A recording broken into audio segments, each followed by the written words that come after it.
Hi, and welcome to another episode of Hackers' Misadventures in Scale Modeling. Having examined the P-60 Hawk through my own documentary, it was my first time doing something like that, so I have no idea if you guys like it or dislike it. Now, I would be interested to know. But anyways, to follow on with that, we're going to be looking at the P-36 Hawk. Now, sometimes people attach Tomahawk to it, or Mohawk, but we'll just call it a Hawk for it now. So, we're going to be watching a little channel called, and let me check this out here. Oh yeah, Rex's Hangar. So we'll be checking out Rex's Hangar, and let's see what we got here. Now I plan to do two more Curtiss airplanes. I'm not going to do the P-40 unless I find a video on the XP-40Q. But I am going to be doing two of the last aircraft the company ever made, and one of the two was the cause of the demise of Curtiss, but I'm not too sure. But I'm going to do both. I'm going to do a review of both those videos so we can get us all lined up, doing our early aircraft before the P-40 and the later aircraft after the P-40. So anyways, let's watch the video and see what we got going.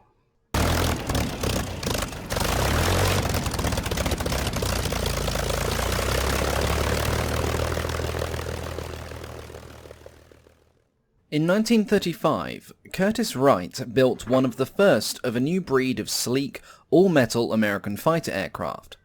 Though it had a pretty disastrous beginning and an uneventful service life with US pilots, it would go on to serve extensively overseas with a variety of countries in the lead up to and during the Second World War. The aircraft, the paint jobs on those aircraft, there was an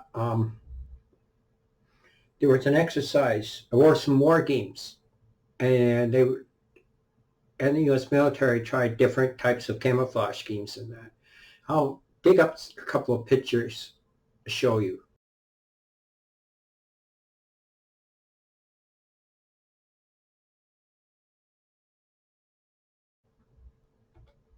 Of course, talking about the Curtiss P-36 Hawk. In the early 1930s, the Army Air Corps had been forced to accept that the era of the biplane was drawing to a close.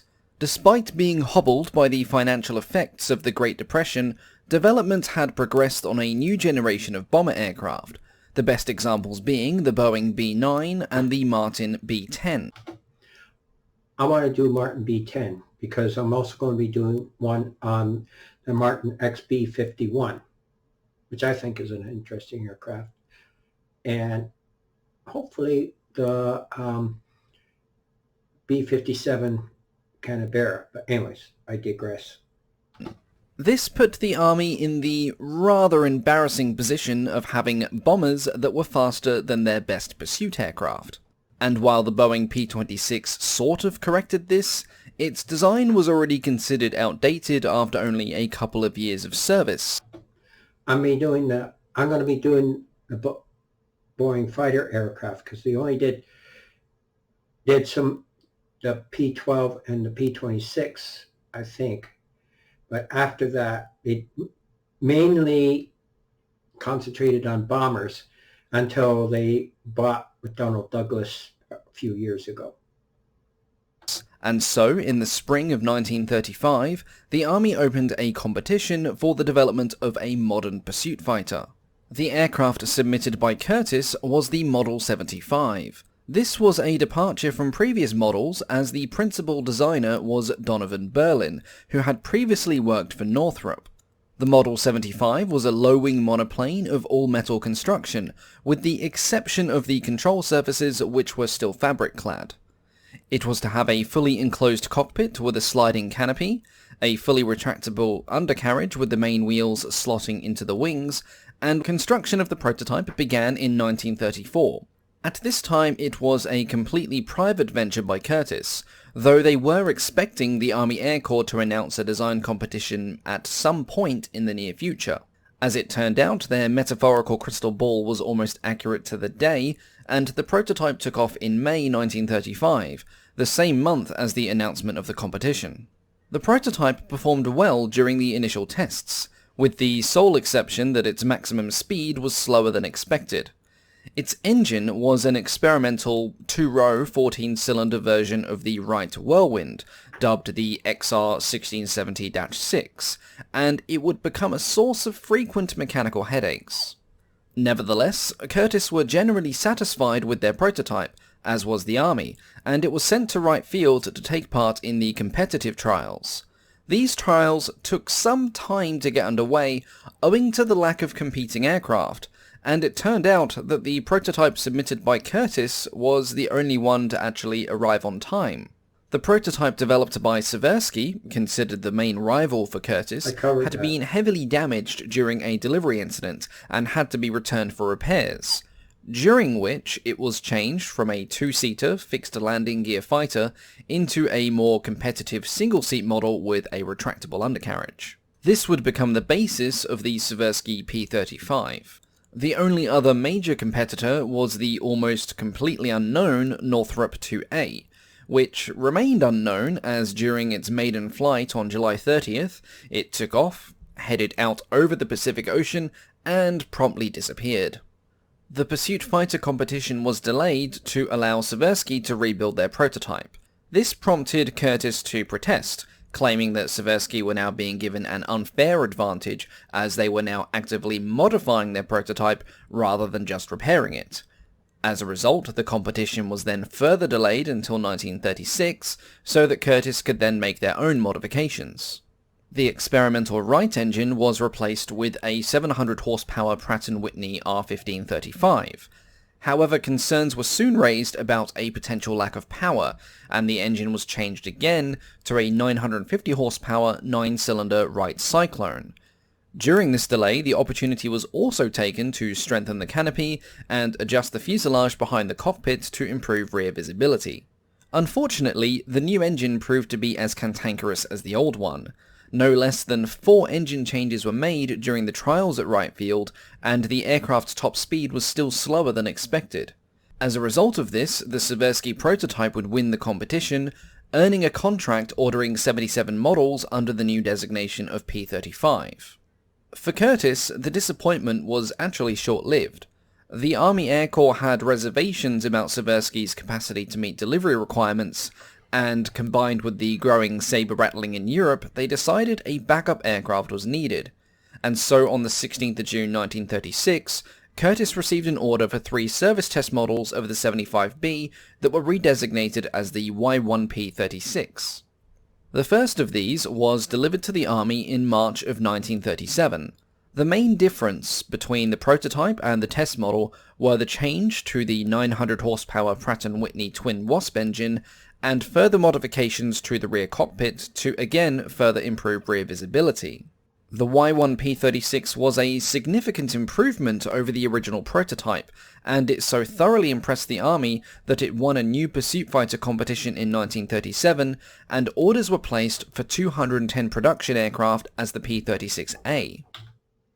You notice it has that rear classic P-40 windscreen in the back and then the front, and the wings. This was the largest single order for military aircraft in the US since the First World War, but it would not be the only order Curtiss would receive. Indeed, most of the P-36 fighters produced would be the various export models. However, I'll cover the domestic versions first to keep things simple. The first production model, the P-36A, arrived at Wright Field in April of 1938.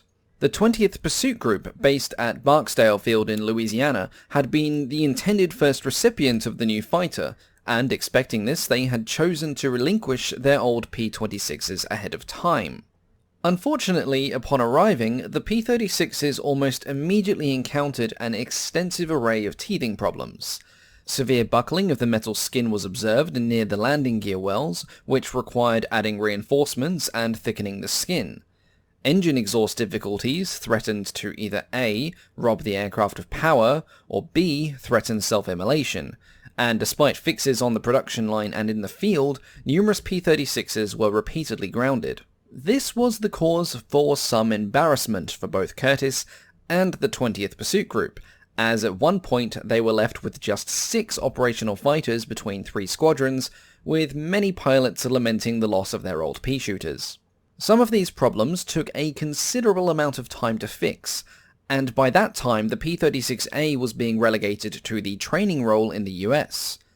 Development was considerably underway on the newer, more powerful P-40, which had taken the painful lessons of the P-36 to heart, and the only combat experienced by US P-36s was during the attack on Pearl Harbor, during which 5 were able to get into the air and shoot down a pair of Japanese Zeros. Attempts had been made to improve the P-36 in the US, but they didn't have much of an impact overall. A single P-36B was produced in 1938. It was fitted with a 1,100 horsepower supercharged twin Wasp to evaluate the engine's supercharged gearing, but it was eventually converted back to a P-36A at the conclusion of the tests. The last 30 models of the original order for 210 aircraft were converted to the P-36C. These had a 1,200 horsepower twin Wasp engine and an additional pair of 30 caliber machine guns mounted in the wings. Experiments were also made with a complete change of power plant. The XP-37 and the 13 subsequent test models were powered by the Allison V1710 liquid-cooled engine. The experimental prototype first flew in June of 1937, and the Army was very impressed by its performance.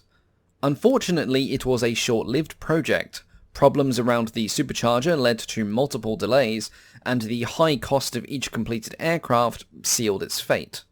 So yes, overall the P-36 didn't have a very exciting life with the US Armed Forces, but it did significantly better overseas. A large number were exported to various countries around the world, and during World War II, many captured aircraft were brought into service with other powers. This led to one of the few occasions during the conflict in which American-built planes fought against other American-built planes. Early in 1937, Curtiss began development work on a simplified version of the Y-1 P-36 to be sold for export. Not all overseas customers enjoyed climates or budgets that were kind towards complicated aircraft, and sophisticated features like a retractable landing gear threatened all kinds of maintenance problems, and so the Model 75H was developed. In general, its construction was similar to that of the Y-1 P-36, but it had a fixed landing gear and a lower-powered engine of 875 horsepower. Emphasis was placed on ease of maintenance, rough field performance, and the aircraft's capacity to accommodate different types of engines and armament. The first overseas customer for this aircraft was China, who placed an initial order for 112 units at the end of 1937. These aircraft were retroactively designated as the Hawk 75M by Curtiss. It is unclear how many of these actually ended up in Chinese service, as only 30 Hawk 75Ms are accounted for in Curtiss records, with deliveries beginning in May of 1938. Tooling equipment and kits for an unspecified number of additional aircraft were also delivered, but there seems to be no record of any more aircraft actually being assembled. In total, 3 full squadrons of Hawks are known to have been operated, but they achieved little success against the Japanese forces, largely due to poor serviceability and the inadequate training of pilots and ground crews. The simplified version of the Hawk was also exported to a few other countries under different designations. Thailand operated the Hawk 75N, and Argentina operated the Hawk 75O. Argentina also required a license to manufacture the 75O domestically, with 20 units being built at a supposedly better standard than the export models that were delivered to them. Along with the simplified Hawk, Curtiss also exported production versions of the P-36A, with most of them going to European nations.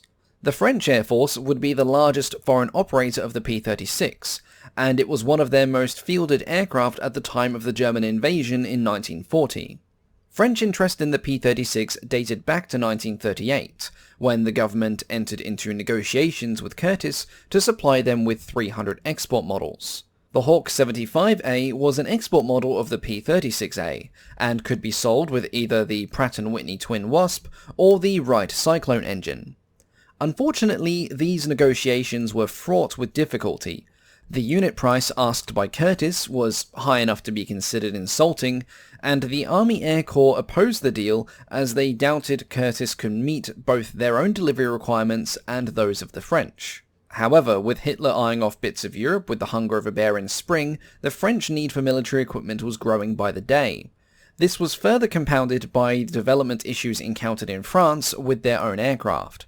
And so, in mid-1938, an initial contract was signed for 100 units of the Hawk 75A1. This was partly made possible due to the personal intervention of President Roosevelt, who allowed the French test pilot a chance to fly the Y-1 P-36 and report his findings back to the French government. Between 1938 and the armistice between France and Germany, multiple orders were placed for the Hawk, and the design of the export model would be changed several times. In France, the name of Hawk was never used, and the aircraft were known simply as the H-75. Not counting for units lost in delivery, and those never assembled for combat, the strength of the French Hawks totaled 291 aircraft. They saw action within the first month of the war in Europe, with units from the Groupe de Chasse 2-4 shooting down a pair of Bf-109Es in September of 1939, claiming the first Allied aerial victories of the conflict. Generally, they were outclassed by the Bf-109, being neither as fast or as well armed, but their superior maneuverability and ability to take more punishment helped to even things out. During the fighting through 1939 and 1940, French pilots claimed 230 air-to-air kills and 81 probable, against a loss of just 29 H-75s. Though potentially optimistic, it would mean that just over 1/3 of all French kills during the Battle of France were made by an aircraft that made up less than 1/6 of its single-seat fighter force. After the collapse of French resistance, the aircraft that had not escaped across the Channel were captured by the Luftwaffe. In fact, some of them had not even been assembled and were still in their delivery crates. These aircraft were taken back to Germany, where they were overhauled and refitted with German instrumentation before being sent to Finland. In total, the Finnish Air Force would receive 44 captured aircraft between 1941 and 1944. Most were French models, but 13 also came from Norway after the German invasion. The aircraft were well liked by Finnish pilots, who nicknamed it Susu, or Sweetheart, and they scored a truly remarkable ratio of 190 kills for the loss of just 15. Some of the Hawks would remain in France to be operated by the Vichy Air Force. In 1942, during the landings of Operation Torch, elements of these units would engage carrier-launched Grumman F-4F Wildcats. It was one of the few occasions of the war where American-built aircraft would engage other American-built aircraft. The battle was rather one-sided though, with the Hawks being considerably outclassed by their carrier-based opponents, and the battle ended with the loss of 15 planes against 7. After France, England would become the second biggest operator of the Hawks, but only as a result of the additional influx of French models in 1940. Based on several favourable trials, the British government briefly entertained the idea of ordering the Hawk for RAF service, but the order for units was never placed. In some respects, the Hawk turned out to be superior to the Mark I version of the Spitfire, a statement that is no doubt heresy in some aviation circles, I know, but it's true. The RAE observed that in a diving attack at 400 miles an hour, the Hawk was superior to the Spitfire thanks to its lighter and well-harmonized controls. In dogfight conditions at 250 miles an hour, again, the Hawk wiped the Spitfire's eye by being more maneuverable and easier to control. Mostly because its elevators, unlike the Spitfires, weren't overly sensitive to the point of being a threat to the pilot's safety. However, the Spitfire won out thanks to its raw power and acceleration, which allowed its pilots to engage and break from combat at will, something the Hawk could not achieve. In RAF service, the impressed Hawk 75s from France would be renamed the Mohawk. In total, the RAF would find itself in possession of 229 planes, mostly French, but some also came from the Middle East and India. They were redesignated into 4 subvariants as the Mohawk Marks 1 through to 4. Early on, it was decided that they were not suitable for the European theatre, though a bit of wounded pride from the aforementioned tests may have influenced this decision, and the Mohawks were sent to South Africa and India. 5 squadrons of Mohawks were operated by South Africa, and 2 were operated by India. At one point, just 8 Mohawks provided the only fighter defense for all of northeast India, being kept mechanically operational by sheer willpower. And the fighter remained operational on the Burma front until finally being replaced by more modern fighters, including its successor, the P-40, in December of 1943. In total, the P-36 would be operated by no less than 14 different countries, mostly as an export, but sometimes as captured equipment. Records have them being operated by Argentina, Brazil, Britain, China, Finland, France, India, Iran, the Dutch East Indies, Norway, Peru, Portugal, South Africa, and Thailand. For an aircraft that started off with an appalling history of mechanical problems, the P-36 well and truly redeemed itself overseas, and a few models even managed to survive the war. Several surviving examples can be found around the world, including 2 airworthy models that are part of the fighter collection in Duxford. For Curtiss, the P-36 was a commercial success, with over 1,100 domestic and export models being built. But more importantly, its development, and the hard lessons learned from it, set a foundation for Curtiss to develop one of the most important fighter aircraft of World War II, the P-40 Warhawk.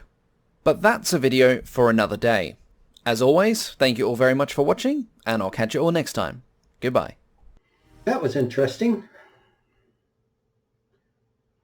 So, I think I got enough time for another video that is about the French operating P-36. So give me a sec. I'll see if I can find it. Okay, so just to throw a little extra goodie on here, let's watch an actual live P-36 in action in French markings. This one's from the Imperial War Museum at Duxford.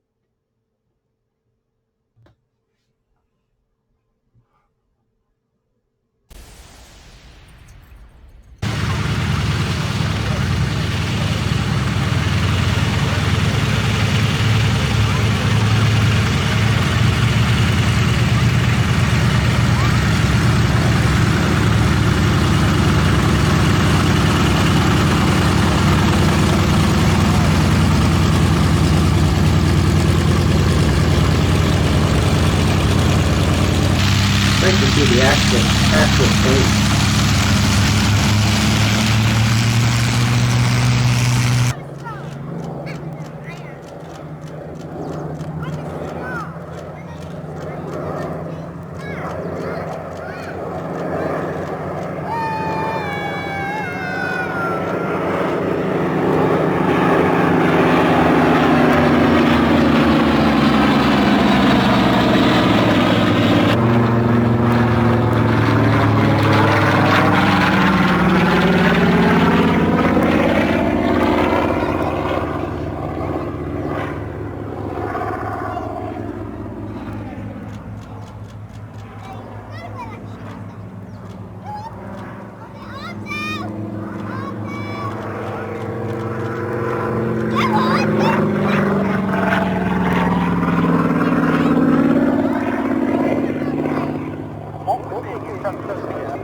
Arguably one of the most underrated fighter aircraft of World War II. The Curtiss Model 75 was started as a private venture by the Curtiss firm.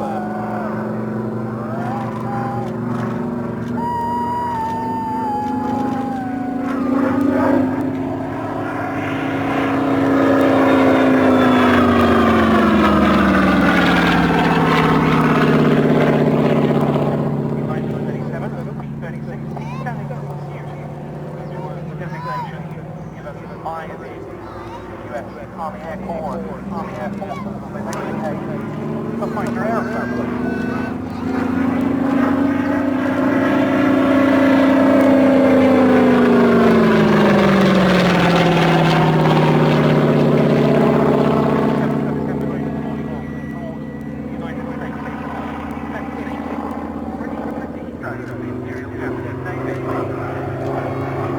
Nice to hear the engine too. One of these days I'm going to make a trip to that air show.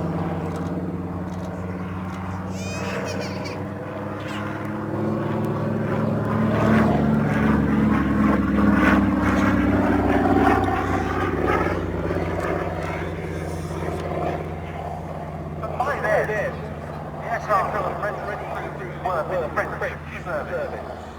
France ordered several different models, 75, it became one of the French Air Force's standard fighter during the Battle of France period.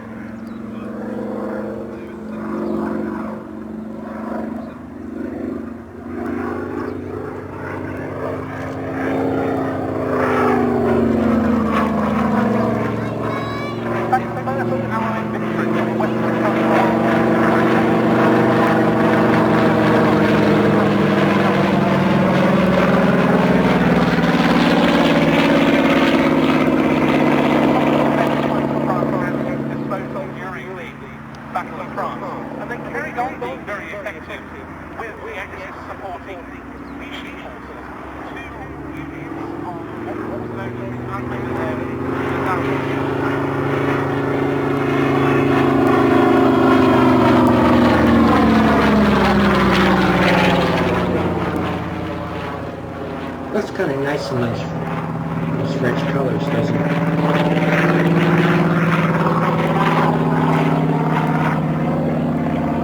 When American forces landed in French North Africa during Operation Torch in November 1942, the Hawk 75 units there were decimated at the hands of the US Navy Grumman Wildcat. However, some of them managed to find their way back to France itself.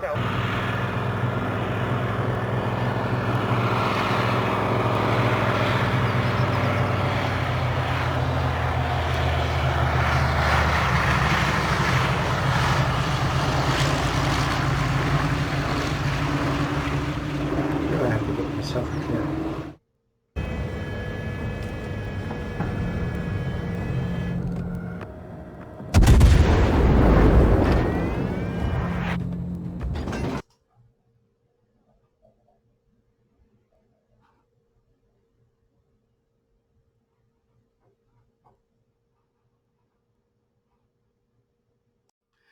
Now that we've watched the two films, I should go into what models are available for the modeler of this aircraft. Now, in 72nd scale, we have the Ventral, the monogram kit. Now, it comes in the it originally came in the blue boxing. I always like the blue boxing, so I like to get them, and then one day I'll hang them up when I get a better place or studio. I'm going to hang them on the wall behind me. Anyways, there's the monogram kit. AZ models had come out with one. Clearprop came up with one. They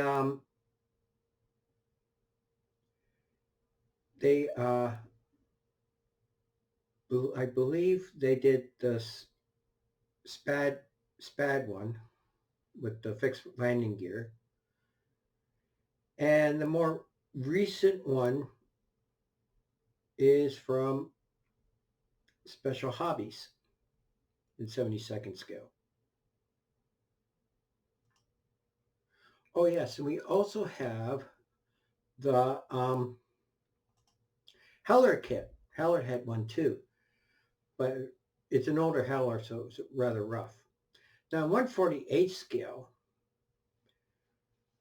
we have the original AMT Essex kit that came out. Then we had, a few years later, Hobbycraft come out with one. Now, they did a couple of different versions of that one, but the main one they did start out with was the U.S. Air Force, or not U.S. Air Force, U.S. Army Air Force version, or at the time I think it was the U.S. Army Air Corps. Now, subsequently, Academy has picked up those molds and it has been producing it. Now, in 1/48 scale, we got clear prop having and again fixed landing gear, and I do believe they do have the AC model. Now, 32nd scale, you got a couple of choices here. Now, before Special Hobbies came up with their kit, did they come up with it before or after? I can't remember. But anyways, Cutting Edge Models came up with a conversion for the old Hobbycraft P-40C. Now, these kits would give you the parts to allow you to turn the P-40C, the P-40B into the P-36 AC. And they gave you two versions of that. One is actually a Finnish version that they used. Now, there's two different conversions for this, I believe. I think one is just the nose and that, and in the other one, there's another one with, I'm not too sure if the correct cockpit was put in those two or not, because the Hobbycraft cockpit was found to be a little short and lacking. So Cutting Edge came up with a replacement cockpit. Now, since then, Special Hobbies has come up with their own 1/32nd scale kit. Now, you get the AC version in this one, but there's also the Curtis H-75 foreign version, which one of the boxings is for the French Air Force, which I want. So that's basically it for kits. Now, if there's others I missed, I apologize, but those are the main ones that I know of. Well, I hope you enjoyed that video, and please remember to subscribe to my channel and punch that like button. You also can donate to my channel through my PayPal, which is on the main page of my channel, and you also can donate through Patreon. So, as always, every build is an adventure, so go make it awesome, and we'll see you again later, and you have a good day. Goodbye.